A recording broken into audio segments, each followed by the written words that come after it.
શ્રી કૃષ્ણ, જય માતાજી, હર હર મહાદેવ. પરી કિચન બ્લોગ્સમાં આપનું હાર્દિક સ્વાગત છે. ફ્રેન્ડ્સ, મેં બનાવે છે રાજમા ચાવલ. તો શીખવા છે ને રાજમા કેવી રીતે બને. તો ચલો ફટાફટ આપણે રેસીપી બનાવવાની સ્ટાર્ટ કરી દઈએ.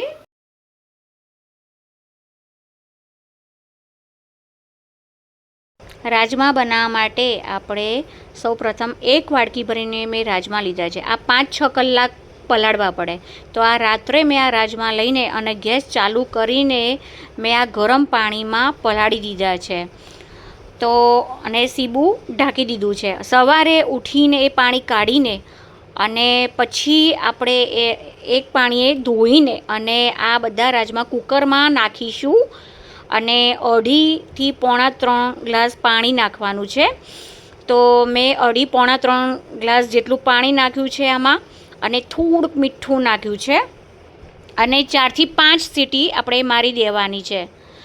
તો 4 થી 5 સીટી મારીને આપણે ચેક કરી લેવાના. જો તમને કાચા એવા લાગે હાથથી દબાઈ દેવાના, જોઈ લેવાના. તો કાચા લાગે તો ફરી એક સીટી મારી દે. પણ મારા એકદમ સરસ મજાના બફાઈ ગયા છે, તમે જોઈ શકો છો.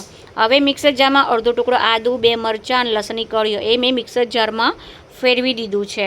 અને 2 નંગ ટામેટાં અને 2 નંગ ડુંગળી એને પણ એકદમ ઝીણી ઝીણી કટ કરી દીધી છે, તમે જોઈ શકો છો. હવે ગેસ ચાલુને મેં પેન મૂકી દે છે. એમાં અડધો કપ જેટલું તેલ નાખીશું. તેલ ગરમ થાય એટલે અડધી ચમચી જીરું નાખીશું. જીરું આપણે તતડે એટલે સૂકા 2 લાલ મરચાં અને 2 તમાલપત્ર નાખીશું. અને આદુ મરચું લસણની પેસ્ટ નાખીશું. એને 1 થી 2 મિનિટ સુધી સાતળીશું. પછી આપણે જે ઝીણી ઝીણી ડુંગળી છે એ અંદર નાખીશું. એને 2 થી 3 મિનિટ સુધી સાતળવા દઈશું. ગેસની ફ્લેમ ધીમી રાખીશું આપણે. અને આ 2 નંગ ટામેટાં છે એને એકદમ ઝીણા ઝીણા સમારેલા એ અંદર નાખીશું. એને પણ 2 થી 3 મિનિટ સુધી ધીમા તાપે ચમચાના મદદથી આપણે એને ફેરવતા રહીશું. એકદમ ધીમો જ ગેસ રાખવાનો છે અને એકદમ મિક્સ કરતા જઈશું. તમે જોઈ શકો છો સરસ મજાની સુગંધ પણ આવે છે. અને હવે આપણે એમાં નાખીશું હળદર. અડધી ચમચી હળદર નાખીશું. અને તીખું મરચું 1.5 ચમચી મેં નાખ્યું છે.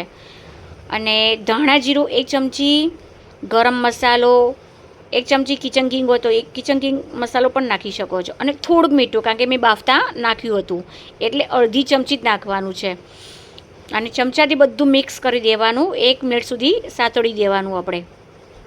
હવે આપણે જે રાજમા બાફેલા હતા એ બધા પાણી સાથે જ મિક્સ કરી દેવાના. જો પાણી ઓછું લાગે તો તમે અડધો કપ જેટલું નાખી શકો છો. ઘરમાં તમને રસો ગમે તો પાણી નાખી શકો છો. પણ મારા ઘરમાં જે રીતનું ખવાય છે એ રીતના જ મેં રાજમા બનાવ્યા છે. પાણી ઓછું જ ગમે છે મારા ઘરમાં, એટલે થોડુંક જ પાણી હું રાખીશ, વધારે નહીં. તો થોડીવાર 2-3 મિનિટ સુધી ધીમા તાપે ઢાંકીને રહેવા દઈશું. હવે થઈ ગયા રસો ઘટ થવા આવ્યો. હવે ગેસ બંધ કરી દઈશું. સરસ મજાની સુગંધ પણ આવે છે. જો કોથમીર નાખવી તો નાખી શકો છો, પણ મેં નાખી નથી. તો આપણા જુઓ રાઈસ પણ મેં બનાવી દીધા છે. જો જીરા રાઈસ બનાવ્યા છે, ઉપર કોથમીર નાખી છે, જીરાથી વઘાર કર્યો છે. તો આપણે રાઈસ પણ રેડી થઈ ગયા છે અને મેં સર્વ કર્યા છે પ્લેટમાં. જુઓ તો આપણા રાજમા અને ચાવલ, આ રાજમા પરાઠા સાથે પણ સરસ લાગે છે, ચાવલ સાથે પણ ખાઈ શકો છો. વિડીયો સારો લાગ્યો હોય તો લાઈક, શેર અને સબસ્ક્રાઈબ કરવાનું ભૂલતા નહીં. તો જય શ્રી કૃષ્ણ, જય માતાજી, હર હર મહાદેવ. Take care.